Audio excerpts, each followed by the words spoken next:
Bonjour, merci de nous rejoindre, il est 18h, vous êtes bien sur 8 Mont Blanc pour Accès Direct, le magazine de la rédaction. Et vous le voyez, je suis accompagnée aujourd'hui par Charlotte, la mascotte de Saint-Gervais. Nous sommes ensemble pour une demi-heure d'actu et nous allons parler donc de Saint-Gervais et de ski de printemps.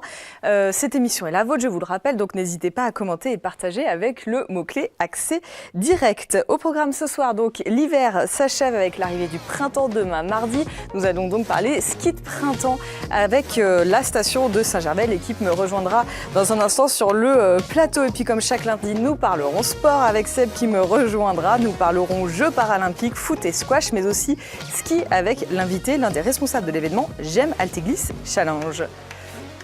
Charlotte, je te laisse aller t'asseoir. Pour rejoindre Pauline pour les titres du JT, c'est pas gagné.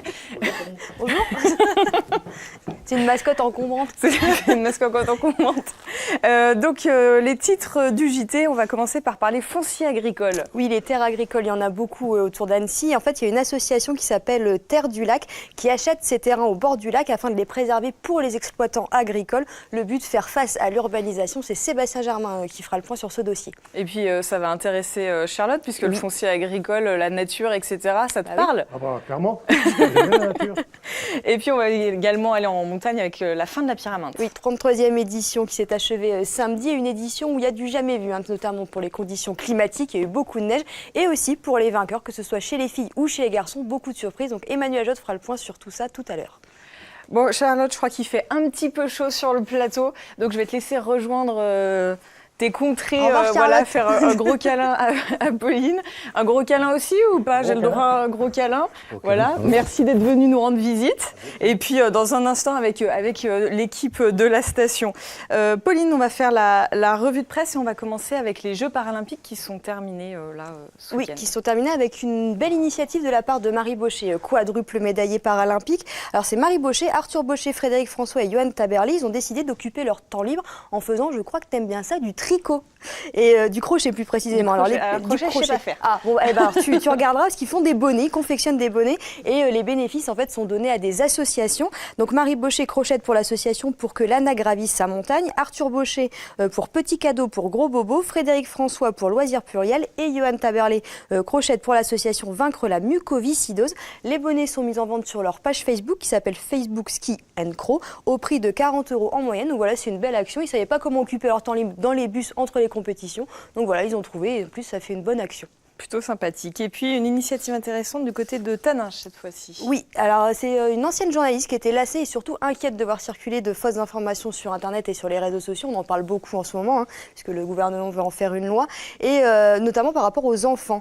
Et donc elle mène depuis 4 ans des ateliers dans les écoles pour dissocier le vrai du faux sur la toile. Les élèves apprennent à réfléchir tout simplement par eux-mêmes. Il faut juste leur donner les outils nécessaires, dit-elle, pour reconnaître une vraie information d'une fausse. Elle voit une dizaine d'élèves, 40 minutes environ par semaine. Elle commence dans un premier temps par décortiquer le métier de journaliste, à expliquer et à savoir ce qu'est une information, c'est la base. Et puis les ateliers sont filmés pour pouvoir améliorer le contenu d'année en année. Elle dit il ne faut pas hésiter car les élèves s'investissent sans retenue dans cet atelier. L'un d'eux m'a dit à propos des chemtrails, les fameuses traces laissées par les avions, que certains affirment être empoisonnés, que s'ils n'avaient pas suivi l'atelier, eh bien il aurait peut-être fini par y croire. Donc c'est plutôt encourageant. Oui, un beau travail d'éducation. Et puis on reparle de ski avec l'hommage toujours à David Poisson. Voilà, c'est le descendeur Johan Claret qui a tenu à clôturer ces Olympiades avec une pensée pour David Poisson, son coéquipier qui est décédé à l'entraînement, c'était au mois de novembre dernier. Et je le cite, voilà, la saison est terminée, cette saison si longue et pénible sans toi, Caillou. Caillou, c'était, on le rappelle, le surnom de David Poisson. Personne n'a lâché comme tu savais si bien le faire, mais que ce fut dur, ajoute-t-il. Le skieur a toutefois souligné les belles performances de l'équipe de France. Donc il y a eu le podium de Brice Roger et la très belle 4e place au jeu de Blaise Guizendanner. Donc voilà, un bel hommage à la fin de ces Jeux. On ne l'oublie pas. On ne l'oublie pas. Et puis on termine avec un très beau portrait. Voilà un portrait, on va essayer d'aller la rencontrer cette dame parce que c'est un portrait un peu hors du temps, on sait que c'est compliqué aujourd'hui, c'est tous ces thèmes, voilà, la fourrure, etc. Et donc Brigitte Taillifette, elle a un magasin depuis 2000 à Thonon, elle est artisan fourreur, elle était sortie première de sa promo il y a plus de 50 ans à Paris, c'est un métier où les femmes étaient déjà très peu représentées et depuis elle n'a jamais changé de métier. Alors aujourd'hui elle s'est plus spécialisée dans le mouton, elle fait plus de garniture parce que les grands manteaux de fourrure fur, ça se fait quand même moins. Elle a déjà subi des menaces de mort, des affiches collées sur son magasin, etc. Mais elle est passionnée, puis elle a une dent contre Brigitte Bardot. Forcément. Elles ne sont pas vraiment en sur la même longueur d'onde. Et elle rappelle que les animaux dont on utilise la fourrure sont des animaux d'élevage qui peuvent être d'ailleurs après consommés par l'homme et que l'utilisation de fourrure sauvage est interdite. Donc elle défend sa profession. Elle est installée à Thonon depuis 17 ans. Un dossier qui fait débat de toute façon. Voilà, c'est ça, tout à fait. Merci beaucoup. Merci, Pauline. à on se retrouve tout à l'heure pour le rappel des titres. On passe à nos invités du jour. Je reçois l'équipe de Saint-Gervais pour parler ski de printemps.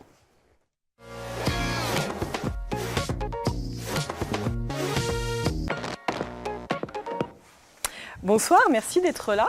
Merci à vous. Alors, Oriane Tian, vous êtes responsable communication pour le domaine skiable et Didier Joseph, directeur de l'Office de tourisme, tous les deux de Saint-Gervais.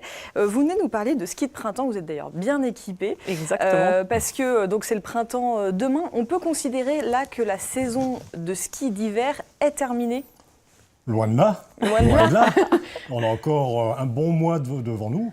Et les conditions sont vraiment excellentes, donc la saison de ski n'est pas du tout terminée. La saison de ski d'hiver, parce que est-ce qu'on peut considérer que c'est vraiment deux saisons différentes? Cette année, moi je dirais que non, parce que on est sous la neige à toutes les altitudes. On a vu, il neige à Paris. Et du coup, nous, rien que hier, on avait encore 30 cm de neige fraîche, donc on a des conditions vraiment exceptionnelles cette année. Faut savoir qu'à Saint-Gervais, par exemple, il est tombé en cumulé plus de 7 mètres de neige. C'est-à-dire qu'à chaque fois, on calcule ce qu'il y a de neige fraîche. Et donc, tout ça cumulé fait 7 mètres de neige. Donc aujourd'hui, au haut des domaines, on a encore 2,50 m de neige, ce qui est quand même exceptionnel pour un début de printemps. Alors pourquoi justement promouvoir le ski de printemps aujourd'hui, mettre en place des offres, etc. Vous allez nous en parler. Pourquoi communiquer sur le ski de printemps et le développer, disons? De toute façon, c'est important qu'une station ait une stratégie pour allonger la saison. Donc la saison d'hiver, le printemps, l'été, l'automne. Je veux dire, nous, on a vraiment un objectif d'être une destination 4 saisons. L'hiver est une saison essentielle, peut-être la principale. Donc il faut qu'on la commence le plus tôt possible. Cette année, on a ouvert le 8 décembre. Là, on fermera le 15 avril. Et donc les conditions sont tellement bonnes que nous, on se doit de promouvoir cette période de l'hiver, ce début de printemps, de façon à ce que la station soit encore fréquentée par les skieurs. Et moi, j'ajouterais que pour les skieurs, c'est une des meilleures périodes pour skier. C'est la période où il y a le plus de soleil. Et je pense que vous avez amené la crème solaire. Voilà, alors moi je disais les accessoires essentiels. C'est pour ça que j'avais amené 2-3 tuyaux pour le ski de printemps. Alors il y a plusieurs choix évidemment. Déjà indispensable, lunettes de soleil. On peut même souvent oublier le bonnet. Par contre, crème solaire indispensable avec 2 options. Et soit on finit quand on met le masque avec effectivement l'effet derrière panda au niveau bronzage, parce qu'en une journée, ça vous peut allez être un prendre style. un sacré bronzage. On va prendre la photo parce que là, quand même. Et puis sinon, simplement les lunettes de soleil aussi accessoires indispensables, avec après au niveau bronzage un petit effet ninja. Qui vous voulez séduire sur le printemps du ski? Disons, elle est où la cible? C'est pas forcément la même que sur les vacances de février où il y a beaucoup de monde. La cible géographique, c'est nos marchés habituels, c'est la France et l'étranger, les marchés de proximité. En plus, il y a des offres sur le domaine skiable, mais il y a aussi des offres sur les hébergements, dans les hôtels, dans les centres de vacances. Les locations de ski. Sur les locations de ski, etc. Donc, tous les renseignements sont disponibles à l'Office de tourisme de Saint-Gervais. Et donc, c'est la cible, c'est la même en termes géographiques. Après, c'est vrai que les gens qui aiment skier le matin ou jusqu'en début d'après-midi, après faire autre chose, à Saint-Gervais, il y a plein de choses à faire. Il y a énormément d'activités culturelles, sportives. On peut aller à la piscine, on peut aller à la patinoire, on peut se promener, il y a des activités culturelles tout au long de l'année. Donc voilà, c'est peut-être une cible qui veut profiter un peu plus de la journée, mais moins sportive. Alors moi, c'est ce que j'appelle le ski épicurien. Voilà. C'est-à-dire que vraiment, quand on vient à cette période-là, on prend les skis. Alors le seul truc, faut se lever un peu tôt pour avoir la meilleure neige et profiter pendant 4 heures du ski. Et là, se faire une terrasse devant le panorama du Mont Blanc qui est fantastique à Saint-Gervais. Et l'après-midi, peut-être redescendre doucement et profiter encore de Saint-Gervais, mais là dans les cafés, dans les balades qu'il y a autour du produit ski. Et c'est pour ça que c'est une période vraiment sympa pour skier en fait, avec moins de monde et du soleil. En plus, sur le domaine skiable de Saint-Gervais, il y a une multitude de restaurants d'altitude qui sont vraiment de qualité. Qui restent ouverts du coup pendant cette jusqu'à période. la fin de saison. Et donc il y a beaucoup de ces restaurants qui cuisinent les produits du terroir. On a des agriculteurs à Saint-Gervais. Et donc se faire du ski, après aller casser la croûte sur une terrasse au soleil, et puis avec tous les accessoires qu'Oriane a montré, je pense qu'effectivement, voilà, c'est une période qui est très agréable à skier. Et c'est vrai qu'il faut en profiter cette année. Il y a un maximum de neige. Donc c'est vrai qu'on n'a pas Ça veut dire toujours qu'il y aura eu. de la neige vraiment jusqu'au 15 Là, avril. sans problème. Là, c'est garanti. Là, c'est garanti. Ouais, Donc c'est exceptionnel. avec les plus de 7 mètres de neige cumulés qu'on a eu, il y a plus de 2,50 m en hauteur, si on prend juste à 1800 mètres. Donc voilà, il n'y a aucun problème d'enneigement. Il y a eu une opération nationale qui s'appelle le Printemps du ski avec France Montagne, différents partenaires, etc., qui marche plutôt bien depuis 3-4 ans. Les stations misent vraiment sur cette fin de saison, qui n'en est plus vraiment une, c'est une saison en plus, disons, plus que sur les vacances de Noël, où on le sait, ces 2-3 dernières années, en termes d'enneigement, ça a été compliqué. C'est vraiment devenu un enjeu économique, cette saison du printemps, pour une station ? Il y a un enjeu économique, certes, mais on ne déshabille pas Pierre pour habiller Paul. Le début de saison est important. Là, le domaine skiable a fait un gros effort cette année en ouvrant très tôt, en accueillant les skieurs dès 8 décembre. Et que ce soit le début de saison ou la fin de saison, je veux dire, les deux ailes de saison sont excessivement importantes. En plus, il y a les vacances scolaires. On a suffisamment combattu, milité pour que les vacances scolaires de Pâques, les dates changent de façon à ce que les vacanciers puissent venir au sport d'hiver aussi pendant les vacances de Pâques. Donc voilà, donc aujourd'hui, les vacances de Pâques sont à des bonnes dates. La neige est là, donc c'est vraiment le moment d'en profiter, quoi. Et donc, des très bons plans. Et il y a ce fameux week-end de Pâques. Et donc, c'est vraiment donc ça, c'est 30 mars. Le 31. Le 31 et 1er et 2 avril. Exactement. Et donc, les promos commencent vraiment dès ce week-end de Pâques. Donc, promo sur les forfaits. Avec les meilleurs tarifs de toute la saison. Il y a de l'événementiel aussi, c'est-à-dire qu'il faut continuer à animer la station tout au long de cette saison. Il reste 2 mois finalement. Il reste un mois. La station va fermer le 15 avril. Le 15 avril, ça fera un peu tard. Ça sera bientôt mon anniversaire, donc ça va, on va faire la fête. Mais pendant un mois, il y a des animations. On est une station Famille Plus, donc il y a plein de choses pour les familles, pour les enfants. Il y a aussi des événements. Là, dans 2 jours, il y a la DMJ, la Diagonale du Mont-Joli, qui est un rendez-vous important pour les skieurs alpinistes qui viennent faire l'ascension du Mont-Joli, c'est 1000 mètres de dénivelé positif.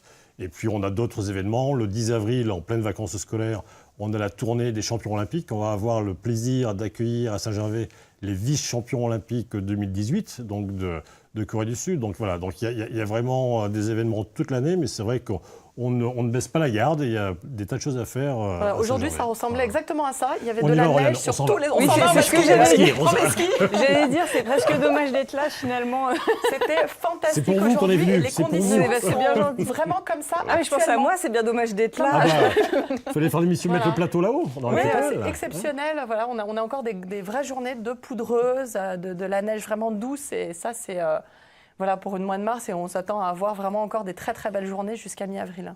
D'accord, et c'est noté. Et donc on retrouve toutes les infos sur le site. Toutes les infos sur le site www.saintgervais.com et .ski pour tout ce qui est forfait, avec des tout petits tarifs dès le forfait 4 heures. Voilà. Et puis une application sur les smartphones, il y a tout dessus aussi, donc il ne faut pas hésiter. Donc on est une station connectée. Merci beaucoup en tout cas d'être venu vous connecter avec nous sur le plateau d'Accès Direct. On y Merci. Va oui, je vous laisse reprendre. Moi, je vais faire la fête. Et puis Charlotte qui nous attend. Et je vous laisse ramener Charlotte. Merci d'être venue sur le plateau. Merci à vous. Le temps d'accueillir Seb. On va faire un petit tour du côté de La Plagne pour notre webcam quotidienne. C'était pas vraiment le grand ciel bleu aujourd'hui, mais il y avait quand même pas mal de monde. On va le voir sur les images de webcam. Entre 50 cm dans le village et plus de 4 mètres sur le glacier à 3000 mètres. Thierry nous annonce de belle journée cette semaine, quoique un peu froide, mais donc voilà, on va pouvoir en profiter, que ce soit à Saint-Gervais, à La Plagne ou dans toutes les stations de notre territoire. Et puis prochain temps fort à La Plagne, ce sera ce samedi 24 mars avec la course de ski alpinisme Les Diables Bleus. Le départ sera donné à 9h devant La Plagne Montchavin. Et comme promis, on passe à l'instant sport.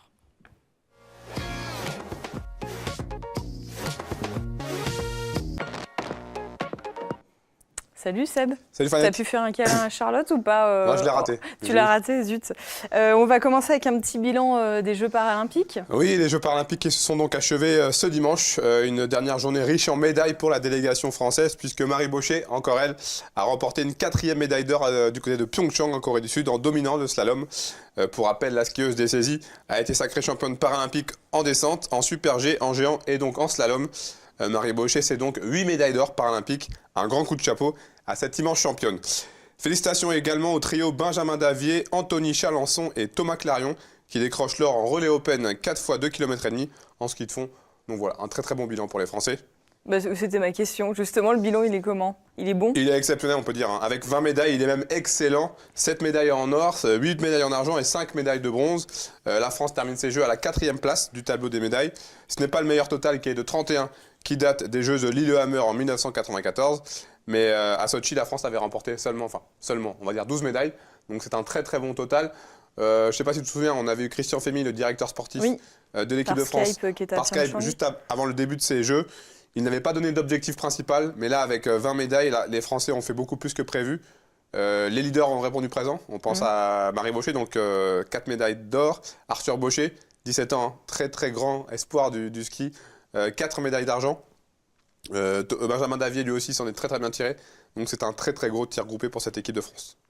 Et puis on va continuer à parler ski avec ton invité qui nous rejoint. Je vous en prie, Alexis Bussard. Bonsoir. Bonsoir, donc Alexis Bussard, je rappelle, vous êtes le responsable relations presse du GM Altiglisse Challenge. C'est ça, oui. La voix un petit peu cassée, là, il y a eu 2 jours de fête, ça a commencé? C'est ça, il y a eu un petit peu de fête, mais surtout beaucoup de travail et beaucoup de froid. Et donc ça a abîmé un peu les cordes vocales. Alors qu'est-ce qui se cache derrière ce nom, GM Altiglisse Challenge? Alors GEM, tout d'abord GEM, c'est l'école, Grenoble École de Management. Et Altiglisse, c'est mon association de Grenoble. Et nous organisons maintenant depuis 19 ans le GEM Altiglisse Challenge, qui est la coupe du monde de ski pour les étudiants. Il y a donc 1000 étudiants qui viennent de 45 écoles du monde entier.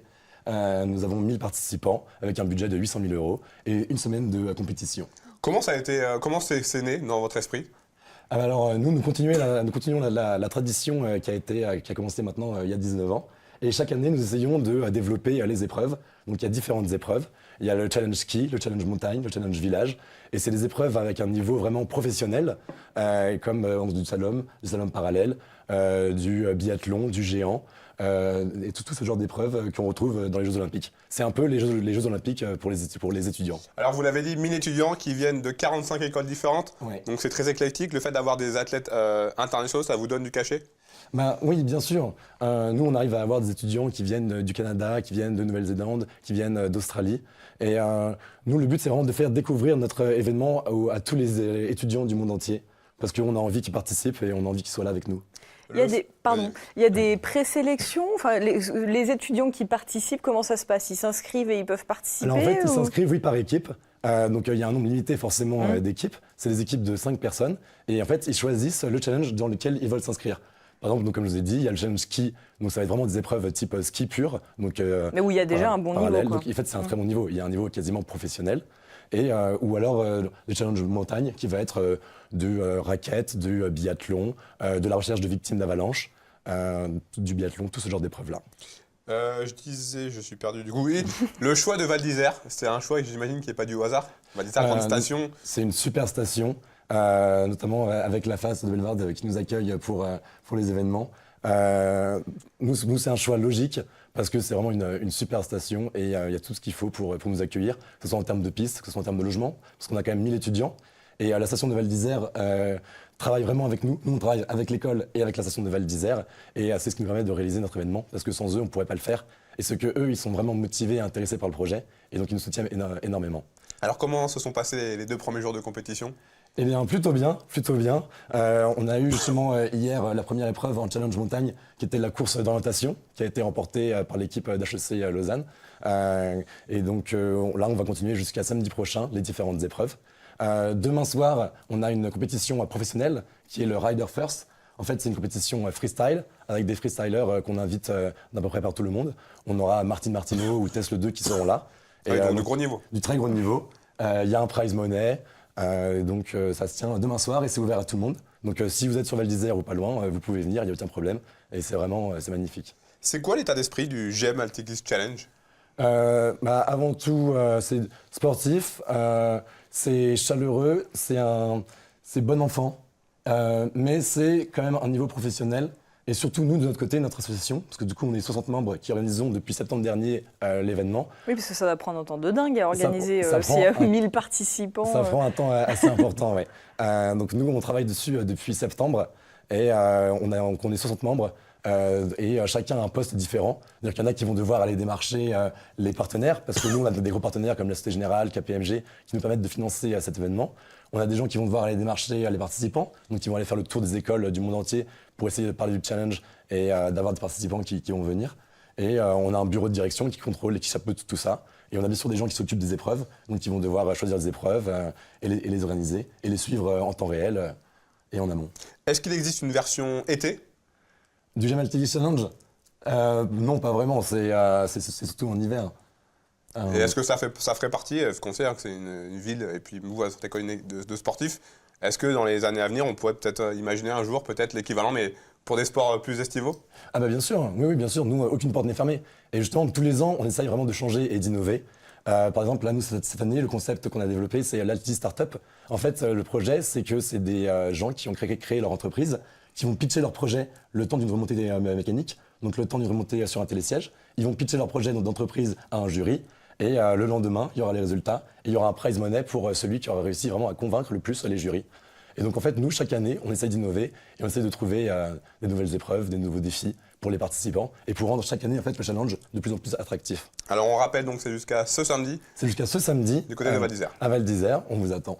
Merci beaucoup en tout cas Alexis. Merci beaucoup de m'avoir reçu. Merci. On va changer complètement de registre, Seb, et on passe au foot avec un choc en National 2. Oui, puisque le FC Annecy, deuxième, recevait Andrézieux, le premier de cette poule B samedi soir. Et on a eu droit à un scénario totalement fou. Je vous laisse regarder. Samedi soir, Parc des Sports d'Annecy, 92e minute de jeu. Andrézieux, le leader de la poule B de National 2, mène tranquillement 1-0 sur la pelouse de son poursuivant direct, lorsque Mathieu Guillot centre au deuxième poteau. Et Yanis Meguirech, rentré 12 minutes auparavant, égalise d'une tête rageuse. Les 2529 spectateurs du Parc des Sports vont alors sombrer dans la folie, très exactement 160 secondes plus tard, lorsque Florence Ovadé envoie un missile sous la barre transversale. 2-1 pour Annecy. Les Rouges ont renversé le leader. Quand on a marqué le but de l'égalisation avec tout de suite la ferveur du public, ça a vraiment joué un rôle important ce soir. Et à partir du moment où on a égalisé, on sentait qu'on pouvait le faire. Et après on a poussé, on n'a pas eu de regrets, on a tout donné. Aujourd'hui ça nous a payé, ça a payé dans notre sens. Gagner dans ces conditions avec la ferveur aujourd'hui qu'il y avait au stade, c'est vrai que on essaie de jouer au foot pour vivre des moments comme ça et aujourd'hui ça nous a souri. C'est peu dire que d'affirmer que le Fessé revient de très très loin. Mené au score au bout de 22 minutes, après un joli but de la tête signé Thomas Bazin, les Annéciens se sont longtemps cassés les dents sur la solide charnière centrale ligérienne. Symbole de cette inefficacité offensive annécienne, cette double occasion de la 35e minute où ni Mathieu Guillot ni Mohamed Mchangama ne parviennent à marquer. 2 minutes plus tard, Nassim Akrour n'aura pas plus de réussite que ses coéquipiers. En seconde période, le scénario est identique, Annecy a le ballon, mais les hommes de Romain Révelli, l'ancien entraîneur de l'ETGFC, ne sont que très rarement menacés. Le chronomètre s'égrènera lentement mais sûrement jusqu'à ce dénouement incroyable pour les Hauts-Savoyards. Principale conséquence de cette confrontation, le FC Annecy est désormais leader de la poule. J'ai toujours dit que ce match-là était une étape, c'est pas fini. Et si on avait perdu, ça n'aurait pas été fini. Donc aujourd'hui, en plus, on a gagné, on occupe la place de leader. Mais c'est tout sauf fini. On a un déplacement très très difficile à Chasselet. Tout va très vite. Garder un maximum d'humilité, avoir toujours l'envie de se surpasser. Ça, c'est des choses, c'est des classiques. On peut tout mettre en place, on peut tout faire, on peut tout organiser finalement. On maîtrise rien tant qu'il n'y a pas tout ça. Les Rouges étraîneront leur nouveau statut dès ce samedi sur la pelouse de Chasselet, en région lyonnaise. Toutes mes excuses pour cette voix un petit peu nasale, dû à un petit rhume. On va voir quelques images de squash, puisque la finale du tournoi d'Annecy, édition 2018, a opposé la tête de série numéro 3, l'Égyptien Mohamed El Cherbini, à la tête de série numéro 8, l'Anglais Patrick Rooney. Et au terme d'une superbe finale, c'est finalement le 75e joueur mondial, l'Égyptien Mohamed El Cherbini, qui s'impose 3-2 au terme vraiment d'un très très grand match. En termes d'intensité, on écoute quelques réactions. peu différent de l'année dernière. Cette année, on n'avait pas de Français en finale, mais une belle finale quand même, avec 2 très bons joueurs étrangers qui ont fait un très beau match. À nouveau, un très très bon bilan. Ça a été une très belle semaine avec des très bons matchs tout au long de la semaine. Avec pas mal de Français qui étaient présents sur la semaine, qui malheureusement n'ont pas réussi à aller au bout, mais une très belle semaine aussi bien que l'année dernière. Ça commence à se faire à parler un petit peu et du coup beaucoup de joueurs viennent de plus en plus et de mieux classés, de mieux en mieux classés, donc du coup ça prend le chemin tranquillement, ça augmente petit à petit. Je ne m'attendais pas à gagner tous mes matchs de façon aussi serrée. J'arrivais des États-Unis, donc j'ai eu beaucoup de mal avec le décalage horaire. À cause des 7 heures de différence, je n'ai pas très bien dormi toute cette semaine. Je n'étais pas en très grande forme physique pour le tournoi, mais je me suis battu. Je suis donc très content d'avoir gagné ici. Et puis de la boxe pour aller jusqu'à la fin de cette émission. Et oui, une nouvelle qui ravira les amateurs de boxe. On en a déjà parlé sur ce plateau. Sébastien Coco Madani est de retour pour un seul et unique combat prévu le samedi 14 avril prochain du côté de Rumilly, chez lui, lors d'un gala international. Je l'ai rencontré, lui et toute son équipe, en pleine préparation.